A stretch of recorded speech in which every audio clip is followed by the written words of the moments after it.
Yahudi bunuh kafir, itu dari UNRWA.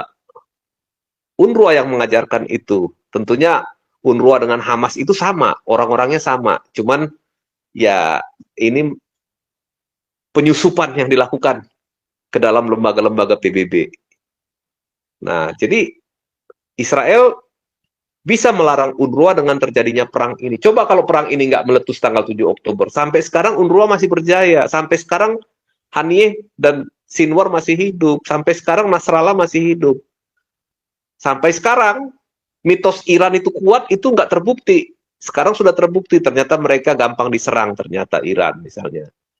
Kalau tanpa perang 7 Oktober, Suriah nggak akan mungkin hancur. Assad nggak akan mungkin jatuh.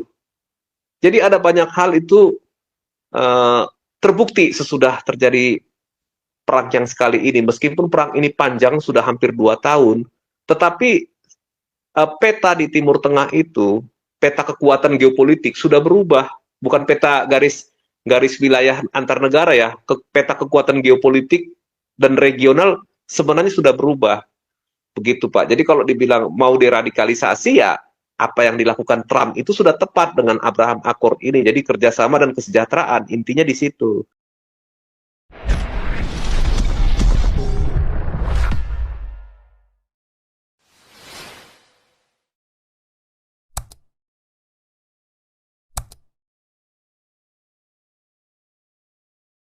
Kan? Oke, perut buncit, silakan. Iya, saya mau nanya juga nih Pak, kan kalau saya lihat kan taktik perangnya itu Israel kan waktu perang kan warganya disuruh pindah, pindah, saya mau nyerang wilayah ini, geser mereka. Nanti habis itu geser, saya mau menyerangin wilayah itu. Itu kan dia geser-geser orangnya kan di wilayah Gaza. Jadi saya ngelihat apakah relokasi itu mirip seperti itu juga ya, taktiknya itu juga ya. Jadi kalau mereka harus direlokasi, otomatis kan bisa tahu nih siapa-siapa aja nih orang yang direlokasi, apa namanya, mereka ini waktu direlokasi. Jadi bukannya lebih ini ya Pak, maksudnya mau nanya apa lebih mudah untuk melakukan deradikalisasi. Kalau mereka tetap di situ, bagaimana mau deradikalisasi? Kan harusnya lebih susah ya. Ya contohnya lah pengungsi Palestina yang di Malaysia kemarin itu, yang di videonya yang di kemarin itu kan sampai lempar sendal kan, ituin pagar kan masih kayak begitu mereka sifatnya, karena nggak gampang kan ngerubah mindsetnya mereka itu kan nggak gampang. Kalau saya melihat seperti itu, apa bisa seperti itu apa enggak ya Pak Tobay? Sama juga saya lihat kalau ada orang yang nggak mau pindah ya bisa kita anggap mereka itu Hamas, habisin aja langsung. Bisa kayak begitu juga apa enggak ya Pak? Itu Pak Toba. Terus soalnya kan gimana ya, orang kalau udah biasa tidur di atas dipan kayu terus pindah ke kasur king coil kan nggak bisa dia. Tetap lebih nyaman di dipan. Jadi ya saya melihat ada taktik juga sih di situ ya, maksud saya si si si si Trump ini. Mohon penjelasannya Pak. Iya, jadi kalau kita lihat gini, dalam perang setiap mau melakukan serangan, Israel pasti buat pengumuman ya supaya sipilian atau orang-orang sipil itu pindah karena daerah ini akan diserang. Kenapa? Karena Hamas selalu menggunakan rakyat sipil ini sebagai tameng. Misalkan mereka menggunakan sekolah, tempat ibadah, rumah sakit, ya, fasilitas publik. Mereka menyembunyikan senjatanya di situ. Ya, dengan tujuan kalau Israel menyerang maka dia akan melanggar apa? Melanggar hukum perang, melanggar konvensi Jenewa. Nah, itu secara letterlek seperti itu. Tapi dari sisi Israel, apakah Israel akan mengalah dengan sesuatu yang dikondisikan seperti itu? Saya kira Israel cukup pintar. Nah, cara mensiasati jebakan-jebakannya Hamas itu, mereka membuat suatu pengumuman supaya penduduk daerah misalkan Gaza Utara ataupun kota Gaza pindah ke selatan. Awal-awalnya memang mereka tidak mau pindah, tetapi ketika jadi korban kan rugi sendiri, Pak. Mau nggak mau akhirnya semua berpindah. Nah, strategi ini untuk mensiasati ataupun melawan ataupun mengantisipasi strategi pengorbanan rakyat sipil Palestina yang dijadikan tameng. Tetapi ada kelemahannya strategi seperti ini, Pak. Faktor kejutannya itu hilang. Dalam perang itu kan perlu faktor kejutan, di mana kita menyerang musuh di tempat yang musuh tidak perkirakan sebelumnya. Tetapi dengan strategi seperti ini, akhirnya ya Israel kehilangan momentum ya untuk menghancurkan Hamas. Hamasnya udah keburu lari atau keburu hilang dulu gitu ya, menyelamatkan diri dulu. Tetapi kalau melihat situasi yang ada di Gaza, target utama yang nomor satu yang dilakukan oleh Israel itu adalah menghancurkan infrastruktur Hamas berupa apa? Peluncur roket, pabrik senjata, terowongan-terowongan, tempat-tempat kubu-kubu persembunyian, itu yang paling utama dihancurkan dulu. Baru yang kedua apa? Yang kedua ya adalah dengan cara bertempur di lapangan dengan menggunakan operasi dengan pasukan gitu. Itu tujuannya ya. Sekarang ini mereka mau kembali lagi ke Gaza Utara ya sulit untuk dihambat gitu ya karena memang itu memang kampungnya gitu. Tetapi kalau untuk relokasi itu lain. Kita tahu tujuannya relokasi itu begini. Gaza itu penuh dengan bom. Ada yang meledak, ada tidak meledak. Kemudian ya bom ini kan kita tahu kan pembuatannya kan menggunakan bahan-bahan kimia. Saya kira tanah di sana itu sudah tercemar, airnya juga sudah tercemar, ya. Kemudian ini puing, rubble ini mau dibuang kemana gitu kan? Mau dibersihkan kemana? Nah ini sama sekali yang secara saya mungkin bukan ahli teknik sipil atau apa, tapi itu memang pekerjaan yang rumit. Sementara di situ banyak kamp pengungsi, kemudian juga banyak tenda. Selama itu mau dibersihkan dengan dana bantuan, katakanlah dari Amerika dan negara-negara Barat, ataupun sebagian negara-negara Arab yang kaya gitu. Tapi ini orang-orang sipil ini bagaimana gitu? Mau kemana ditaruh sementara? Nah ini yang jadi persoalan. Ya, terlepas dari masalah daftar yang mana teroris mana yang ini, sebetulnya tanpa itu pun Israel sudah tahu dia kan punya dinas intelijen yang kita tahu yang cukup handal ya seperti Mossad, Shin Bet gitu ya. Itu sangat bisa diandalkan, itu dia sudah tahu. Tetapi bagaimana pembangunan Gaza ke depannya ini? Nah, ini yang menjadi persoalan. Jadi memang mau tidak mau harus relokasi. Israel tidak akan mengambil wilayah Gaza karena bagi mereka kalau mengambil wilayah itu Israel harus melakukan harus membangun kembali, harus harus mengeluarkan biaya banyak untuk Gaza. Dia tidak mau. Gitu, Pak. Jadi tujuannya si Trump ini sih oke-oke aja. Cuman kalau orang sebelah ini kan memang pandangannya selalu negatif dan curiga gitu. Ya biarin aja kalau mereka nggak mau Gaza direlokasi. Ntar juga nanti dengan kondisi begitu sampai berapa lama sih bisa bertahan hidup? Sekarang aja kan rata-rata kan mereka hidup dari bantuan internasional. Jadi ya sulit situasinya memang gitu. Tujuannya ya gimana Pak? Enggak, saya agak ngelihat yang sisi agak berbedanya juga, Pak. Saya ngelihat relokasi itu bisa juga untuk menderadikalisasi mereka. Cuman saya ngelihat kalau mereka tetap di situ, misalnya dibangun dulu sisi yang ini dirapihin, nanti mereka pindah yang sisi yang sudah dirapihin, misalnya dibagi seperempat apa seperlima bagian, satu-satu dirapihin, nanti mereka pindah. Menurut saya sih juga nggak bakalan bisa juga selain yang kata Pak Toba tanahnya sudah beracun atau apa kan saya nggak ngerti ya. Kontaminasinya seberapa persen gitu, apakah 100% wilayah kan? Itu saya kan nggak tahu. Maksud saya kan mungkin ada bagian yang tidak terkontaminasi, taruh dulu di situ, terus dibangun dulu yang kontaminasi itu. Tapi menurut saya nggak efektif, karena Hamasnya masih ada di situ. Jadi saya pikir apakah... Ya, terus iya, Pak, ya. Makanya saya lihat sebenarnya sih ada ada benar juga sih relokasi ini. Mungkin bisa merubah mindset mereka karena itu anak-anak itu kan sudah dicuci otak sama UNRWA itu. UNRWA itu kan udah mencuci otak anak-anak itu dari pelajarannya itu untuk menjadi membunuh Yahudi lah. Mereka kan bangga membunuh itu.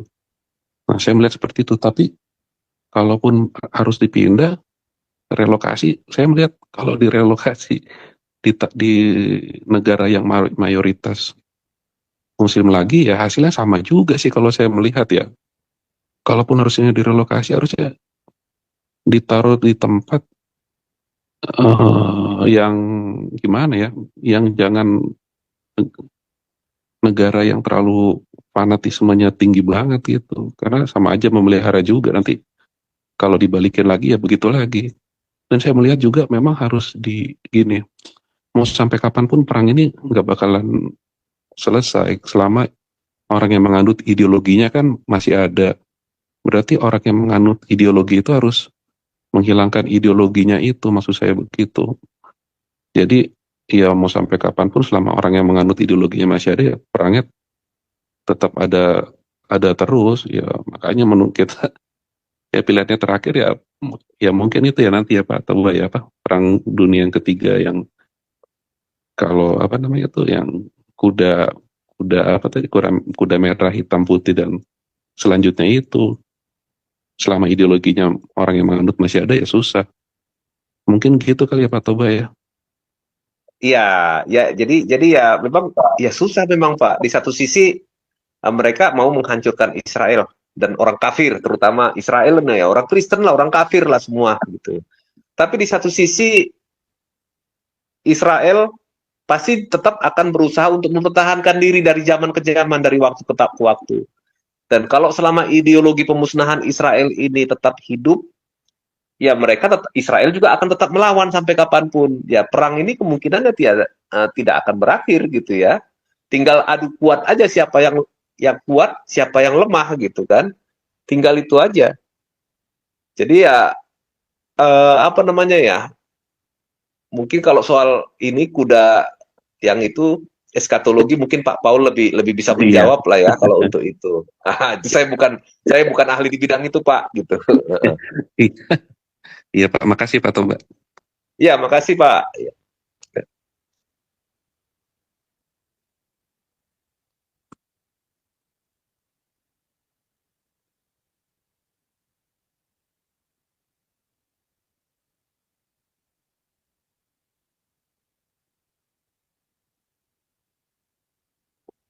Halo, Pak Paul atau ada Pak Teddy tuh kelihatannya. Silakan Pak Teddy.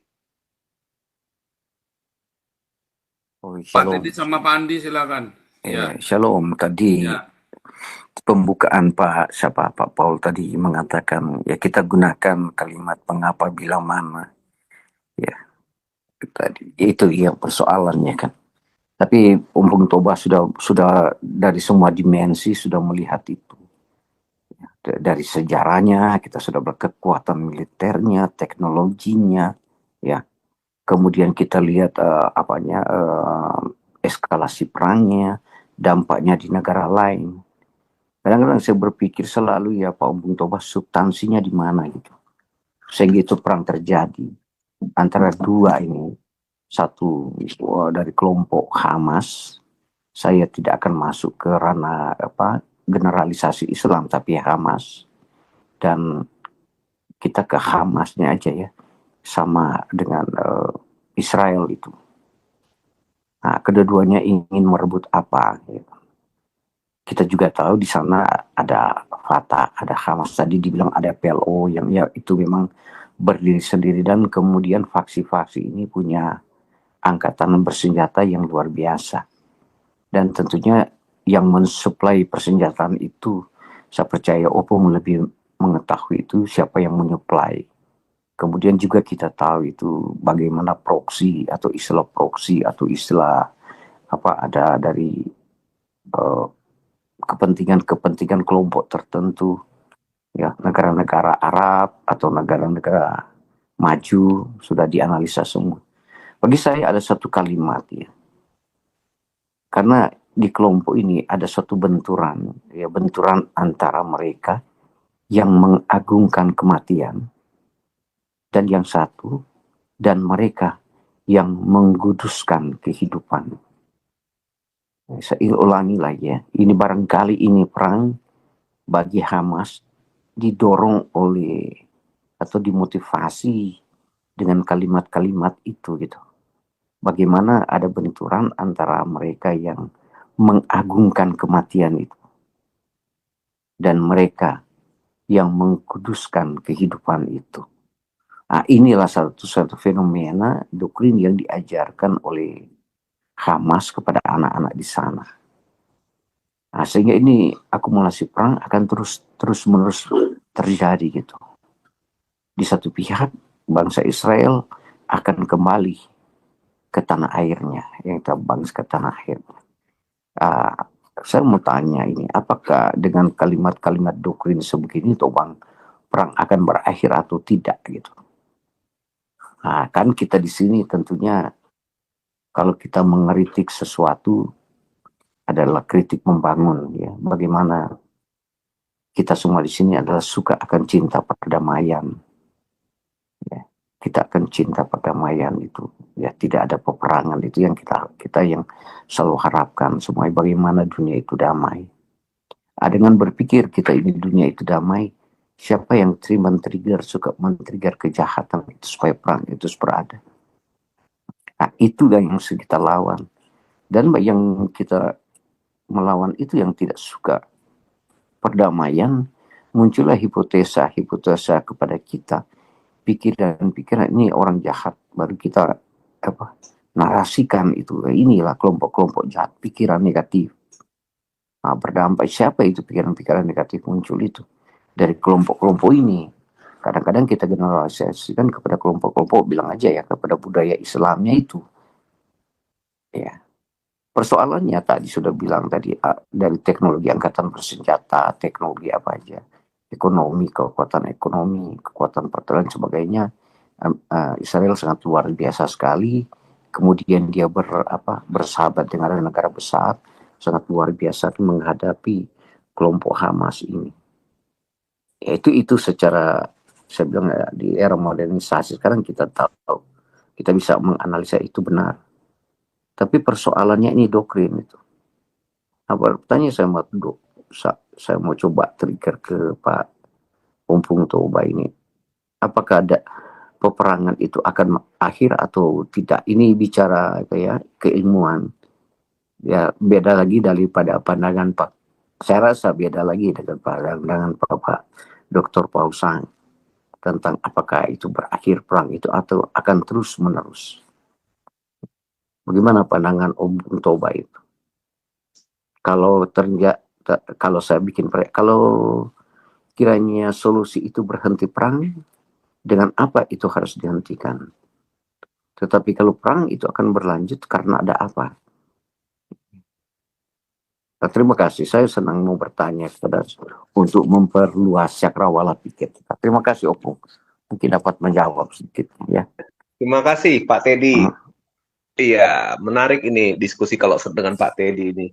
Anda sangat sangat menguasai filsafat, saya lihat gitu ya. Filsafat daripada sesuatu yang mau ditanyakan itu betul-betul sudah dipelajari secara dalam. Jadi begini Pak, ya memang kalau bicara perang ini kan sebenarnya kalau dilihat ini masalah ideologi sih sebetulnya Pak. Ideologi yang dibungkus oleh agama sebenarnya itu. Nah, jadi ideologi untuk mendominasi suatu kawasan atau suatu seluruh dunia gitu ya. Ini bicara ideologi sebenarnya, ideanya seperti itu. Nah, cuman kalau sekarang kita lihat perkembangan modern ini ya, banyak ideologi yang dulunya dianggap berhasil, tapi dia akan jatuh sendiri ketika dia gagal mensejahterakan rakyat. Dia contohnya apa? Sosialisme, komunisme gagal, akhirnya hancur. Ya. Nah, sekarang kalau kita bicara ideologi yang katakanlah dibungkus oleh agama atau berbasis agama, itu juga kalau gagal mensejahterakan rakyat akan ditinggalkan. Ini saya ingat dari pelajarannya Pak Tobing ya. Nah, dalam hal ini saya sepakat dengan Pak Tobing gitu. Suatu ideologi yang gagal membawa kesejahteraan, gagal membangun masyarakat, gagal membangun peradaban, itu akan ditinggalkan. Nah, jadi apa yang dibuat oleh Trump itu, kan kita lihat kondisi di Timur Tengah dan di negara-negara ideologi sebelah ini. Rata-rata itu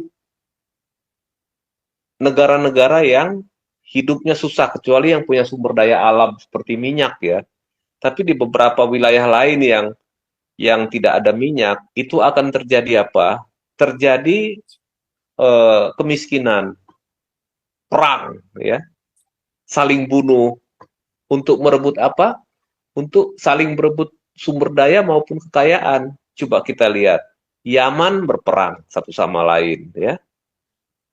Nah, kemudian kita lihat Suriah juga berperang, Libya juga berperang, Irak, Iran, Afghanistan ada banyak faksi. Jadi ideologi ini kelihatannya sudah gagal untuk mensejahterakan masyarakat gitu. Nah, kalau yang namanya deradikalisasi itu Trump sudah mulai melakukannya. Trump itu berpikir, analisnya dia itu berpikir tidak mungkin untuk menghilangkan pengaruh suatu ideologi yang sebenarnya praktis sudah gagal itu secara frontal, ya. Ya, kalau dilakukan secara frontal akan timbul resistensi atau perlawanan terhadap dari ideologi tersebut. Trump itu pintar. Yang dia buat itu adalah bagaimana memupuk kesejahteraan, bagaimana setiap negara-negara yang di Timur Tengah itu bisa mencapai tingkat kehidupan yang lebih baik, sehingga dia tidak berpikir banyak lagi tentang ideologinya. Kalau dari ideologi yang dari sana, itu kan yang ada adalah bagaimana mengalahkan pihak lain dan merebut aset maupun sumber daya alam yang ada di mereka, kan seperti itu. Itu yang terjadi di seluruh dunia, termasuk di Konoha terhadap kerajaan-kerajaan Nusantara ini. Nah, Trump itu lebih berpikir kepada kesejahteraan. Caranya bagaimana dia lakukan? Dia coba membuat perjanjian damai. Tapi satu persatu, ya itulah yang disebut sebagai Abraham Accord itu. Perjanjian damai dulu dengan ya Qatar, perjanjian damai dengan Uni Emirat Arab, Mesir. Kenapa? Pada akhirnya orang akan capek berkelahi dan berhantam terus-terusan. Pada akhirnya orang akan lebih berpikir bagaimana supaya dia bisa hidup layak, bisa hidup sejahtera, bisa bekerja sama. Pada akhirnya ke sana. Nah, pada saat ini, maka ideologi yang sifatnya fasisme, ya, entah itu fasisme dari agama atau fasisme dari dari politik, itu akan lenyap. Kenapa? Karena masyarakatnya udah jauh lebih sejahtera. Begitu, Pak. Jadi kalau misalkan mau kita katakanlah bicara ideologimu begini-begini loh, begini-begini gitu, nggak ada gunanya. Kenapa? Kalau orang yang diajak bicara ini dalam kondisi kemiskinan gitu. Nah, itulah yang dilakukan Trump ini dengan cara menderadikalisasi Timur Tengah itu dengan cara apa? Dengan cara kerjasama dan perdamaian. Itulah yang terdapat dalam Abraham Accord. Ada hal yang menarik, yang lucu. Bapak mungkin bisa lihat dalam beberapa podcast itu ya. Ada seorang wartawan pengamat Timur Tengah juga, tapi dari sebelah. Siapa itu yang namanya itu aduh saya lupa. Itu dia wartawan dan pengamat Timur Tengah, juga suka keluar masuk ke Gaza itu ya. Asik, Lupa saya namanya. Orang Arab sih, keturunan Arab kelihatannya. Al-Atas atau siapa gitu. Nah, itu akhirnya sadar, ternyata Palestina itu hanya komoditi politik negara-negara Arab. Artinya apa? Dengan isu Palestina, ini bisa digunakan untuk cari bisnis lah, bisnis perang, bisnis militer gitu. Bisnis untuk politik dalam negeri, misalkan di Indonesia, siapa yang paling banyak membela Palestina, maka dia akan diangkat jadi presiden. Kita lihat kan, yang menggunakan isu Palestina kemarin, kasus sepak bola Israel itu yang gagal masuk ke Indonesia, itu malah jadi gojab istilahnya kalau orang Batak bilang. Malah jadi ini terjerembab dia gitu. Karena dia menggunakan isu politik yang di luar negeri itu untuk kepentingan politik dalam negeri. Nah, itu juga yang terjadi di kebanyakan negara-negara yang lain yang punya ideologi yang sama gitu. Itu yang terjadi, Pak. Jadi artinya ini si ini Assegaf bukan ini. Assegaf ya, wartawan lumayan dia, walaupun ya kita berseberangan dengan dia, tetapi analisisnya dia sudah mulai sadar dia bahwa ternyata memang itu hanya komoditi politik. Makanya kan saya katakan tadi bahwa isu Palestina itu sebenarnya adalah salah satu bentuk serangan untuk apa? Untuk meniadakan keberadaan negara Israel dan bangsa Yahudi. Satu bentuk imperialisme untuk apa? Untuk menguasai suatu wilayah total di bawah satu etnis tertentu atau suatu ideologi tertentu. Jadi nggak boleh ada bangsa Yahudi di tanah Kanaan. Nah, itu Pak. Jadi kalau saya ngelihat, kita lihat UNRWA.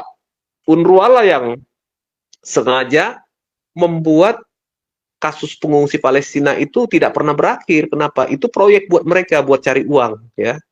Jadi pengajaran-pengajaran di sekolah yang radikal, bunuh Yahudi, bunuh kafir, itu dari UNRWA. UNRWA yang mengajarkan itu. Tentunya UNRWA dengan Hamas itu sama, orang-orangnya sama. Cuman ya ini penyusupan yang dilakukan ke dalam lembaga-lembaga PBB. Nah, jadi Israel bisa melarang UNRWA dengan terjadinya perang ini. Coba kalau perang ini nggak meletus tanggal 7 Oktober. Sampai sekarang UNRWA masih berjaya. Sampai sekarang Haniyeh dan Sinwar masih hidup. Sampai sekarang Nasrallah masih hidup. Sampai sekarang mitos Iran itu kuat, itu nggak terbukti. Sekarang sudah terbukti. Ternyata mereka gampang diserang, ternyata Iran misalnya. Kalau tanpa perang 7 Oktober, Suriah nggak akan mungkin hancur. Assad nggak akan mungkin jatuh.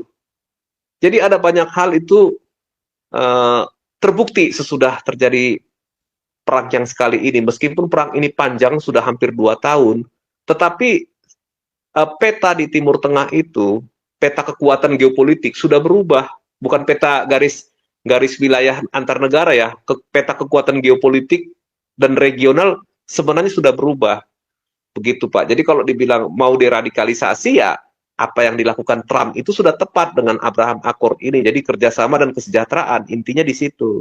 Dengan demikian pemikiran-pemikiran radikal, anti-Yahudi dan orang kafir itu lama-lama akan hilang. Begitu. Tapi kalau mau itu dipelihara ya silahkan saja. Kenapa? Itu akan membuat semakin bodoh dan semakin miskin. Begitu kira-kira Pak Teddy.